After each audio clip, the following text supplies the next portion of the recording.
हरियाणा सरकार ने नियम 134A को खत्म करने का बड़ा फैसला लिया है। इसका मतलब यहाँ पर यह है कि अब गरीब छात्रों को निजी स्कूलों में दाखिला नहीं मिल पाएगा। और इसी को लेकर गुरुग्राम से हमारे संवाददाता सुशील सिंह ने अभिभावकों से खास बातचीत की है। देखिए जरा। ये हुंकार उन अभिभावकों का है जिनके मासूमों के सपनों पर हरियाणा सरकार ने बुलडोजर चला दिया है। ये देखिए, छोटे मासूम है यहाँ पे, इन्होंने भी सपने देखे थे कि ये प्राइवेट स्कूल में पढ़ेंगे। हालांकि इनका जन्म अच्छे स्कूलों, अच्छे घर में नहीं हुआ।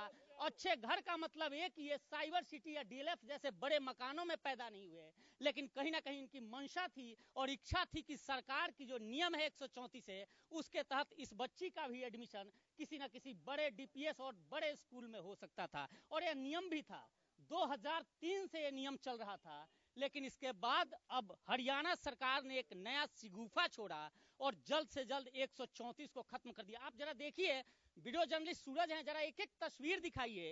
ये गुरुग्राम का बीओ ऑफिस है और एक एक चेहरे जो आप देख रहे हैं, ये वो चेहरे हैं जिनके मासूमों का भविष्य अधर में लटका है। यानी ये सब लोग यहाँ वो इकट्ठा हैं जिन्होंने अपने बच्चों को एडमिशन के लिए इन स्कूलों में फॉर्म भरे थे। और पूरे प्रदेश में 72,000 के आसपास जो बच्चे थे उनके फॉर्म भरे गए थे, उनके एडमिशन की बात चल रही थी, जिसमें से 42,000 बच्चों का एडमिशन भी हुआ था। लेकिन अभी 25,000 से ज्यादा जो लोग हैं वो धक्के खा रहे हैं। साथ ही जब सरकार ने यह नियम खत्म किया, तब सवाल यह भी उठता है कि जिन बच्चों का एडमिशन हुआ है उनका क्या होगा। तो ये पूरे लोग हैं, मैं एक एक व्यक्ति से बात करूंगा और जानूंगा कि आखिर समस्या क्या थी। सबसे पहले मैं बात करूंगा, कुलभूषण भारद्वाज जी हैं।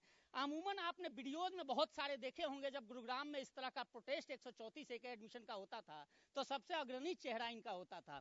आपने बहुत धरना प्रदर्शन किए, बहुत प्रोटेस्ट किया और अंत में सरकार ने उस नियम को ही खत्म कर दिया जिसके लिए आप लोग प्रोटेस्ट कर रहे थे। हमने सुना था कि सरकार गरीबी को हटाएगी, लेकिन मनोहर सरकार ने गरीबों को ही समाप्त करने का बीड़ा उठा लिया है और ये बहुत संवेदनहीनता है। मैं तो माननीय मुख्यमंत्री जी, जो ईमानदार मुख्यमंत्री जी है, मैं उनसे कहना चाहूँगा आपके चैनल के माध्यम से कि जो गरीब व्यक्ति हैं, हमारा भी हक है, शिक्षा का अधिकार हमारे बच्चों का हक है और ये हमें मिलना चाहिए। नहीं, यहाँ भारद्वाज जी मैं आपको थोड़ा सा करेक्ट कर दूं। शिक्षा का अधिकार 2009 वो अलग है और 134 से अलग है। शिक्षा का अधिकार सरकार भी यही कह रही है कि RT, right to education act है 2009, उसके तहत आपके बच्चों को 25% एडमिशन मिलेंगे। लेकिन सवाल 134 का है। वही तो हम कहना चाह रहे हैं ना, जब 134 से लागू था पूरे हरियाणा के अंदर, तो क्या कारण रहा कि आपने उसको रद्द कर दिया। अब पहले भी प्राइवेट स्कूलों की मनमानी थी, अब भी चलेगी। स्कूल क्या करता है, स्कूल अपने जो उनके वहां पर बसें चला रहे हैं, उनके वहां पर जो काम कर रहे हैं, उनके बच्चों को लेकर औपचारिकता पूरी कर देता है। लेकिन जो गरीब का बच्चा है, जिसको आपने 134 के अंतर्गत ये अधिकार दिया कि आपका बच्चा भी इन बड़े स्कूलों में पढ़ेगा, तो आज आपने उस अधिकार को समाप्त करके और जिस प्रकार की संवेदनहीनता दर्शाई है, मैं कहना चाहूंगा माननीय मुख्यमंत्री जी से कि इस समय आप सरकार में हैं और जो लोग आपके आसपास बैठे हुए हैं वो आपको सही राय नहीं देंगे। लेकिन इन गरीबों की, जो जिसे बोलते हैं गरीब के पास क्या है देने के लिए, गरीब के पास दुआ है और गरीब के पास बद्दुआ है। तो गरीबों की बद्दुआएं ना लें। मैं आगाह करना चाहता हूं मुख्यमंत्री जी को कि वो इन गरीबों के साथ, हम गरीबों के साथ न्याय करने का काम करें। आपसे और भी बात करेंगे और आपसे जानेंगे, क्योंकि कई लोग इस कंफ्यूजन में हैं कि आरटी और 134 है। सरकार तो कहती है कि आरटी के तहत आप दाखिला लें, इस पे आऊंगा आप इस सवाल पे, लेकिन कुछ लोग और हैं, इनसे भी बात करेंगे। सर, एक बार अपना नाम बता दीजिए। सर, मेरा नाम महेंद्र है। ठीक है, आप अपने बच्चों के लिए पूरा बताइए कि किस स्कूल में आपने फॉर्म भरा था और कौन से बच्चे हैं।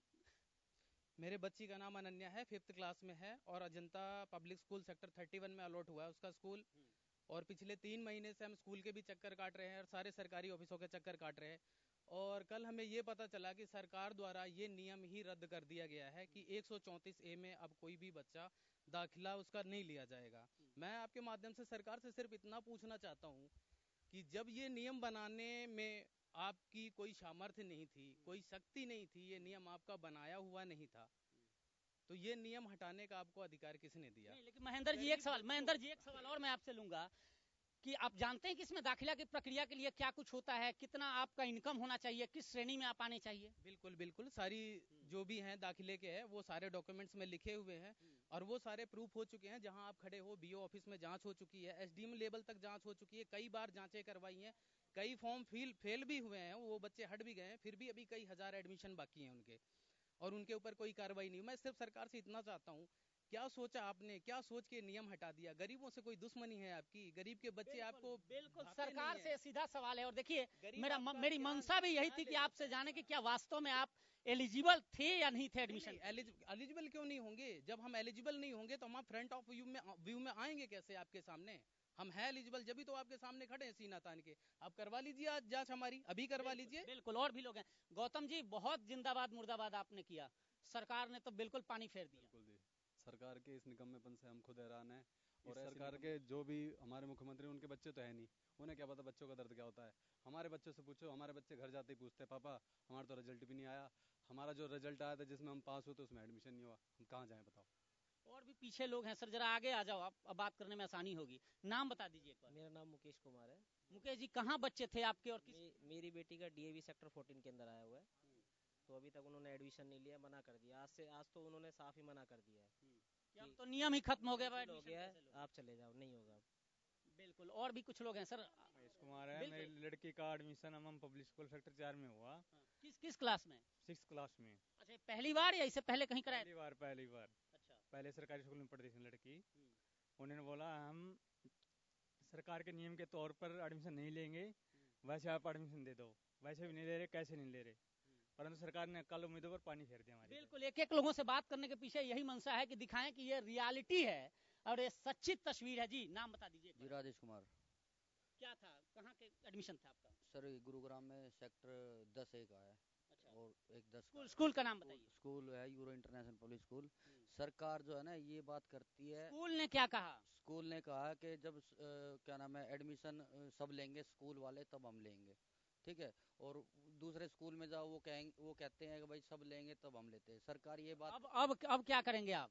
सर अब कोर्ट में जाएंगे, हाई कोर्ट में जाएंगे। हाई कोर्ट में हमारा एडमिशन लेकर रहेंगे? एडमिशन बिल्कुल बिल्कुल। और भी लोग सर, मास्क हटा लो अपना, थोड़ा सा बेटर चेहरा भी दिख जाए सरकार को कि कौन लोग हैं।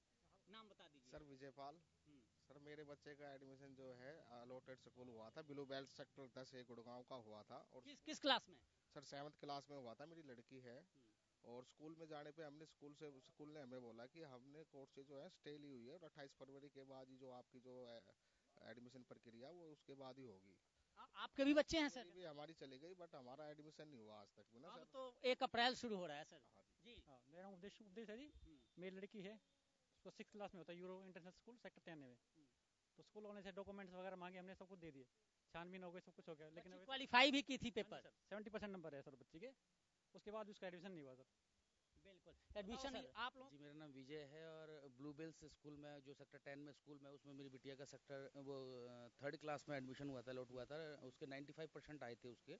और स्कूल में जाते हैं हम तो स्कूल में तो वो ऐसे भगाते थे, खुजली वाला कुत्ता घुस गया होगा वहाँ पर। क्या बात है, खुजली वाला कुत्ता देखिए वहाँ पर को। बिल्कुल। और हम यहाँ बीओ ऑफिस में, बीओ ऑफिस वाले कहते हैं हमें कुछ नहीं पता, वही एडमिशन करेंगे। उसके बाद हमने एडीसी ऑफिस, डीसी ऑफिस, इतने तमाम अधिकारियों के पास चक्कर काट चुके हैं और अपना सारा काम धंधा छोड़ करके बैठे हुए हैं। अगर हम काम धंधा छोड़ते हैं तो शाम को रोटी नहीं आती घर पे, और अगर हम इस वाले चक्कर में लगे रहते हैं तो फिर हमारा एडमिशन होता है। तो दोनों में से कुछ भी नहीं हुआ और लास्ट में तो ये हुआ कि ये 134A ही खत्म कर दिया। इसमें तो ये सरकार की इतनी बड़ी दुर्भाग्य है। तो अब कहाँ पढ़ाएंगे बच्चों को? अब तो इन्होंने कुछ आस ही नहीं छोड़ी है। सरकारी स्कूल तो है। सरकारी स्कूल में तो पढ़ाने के लिए आप खुद सोचो, ये खुद अपने बच्चों को नहीं पढ़ाते। अगर हरियाणा सरकार के मुख्यमंत्री जी या जितने भी सरकार के जो लोग हैं वो अपने बच्चों को सरकारी स्कूल में डालें, मैं अपने बच्चों को क्या अपने पूरे मोहल्ले के सारे बच्चों को सरकारी स्कूल में पढ़वाऊंगा। आप आगे आओ आप।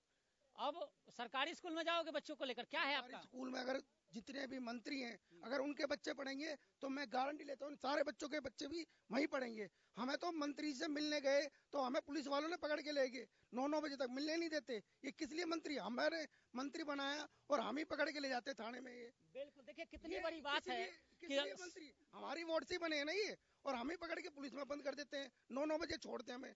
हमारा संविधान समानता का अधिकार देता है और देखिए समानता किस कदर है कि हम मंत्री से मिल नहीं सकते।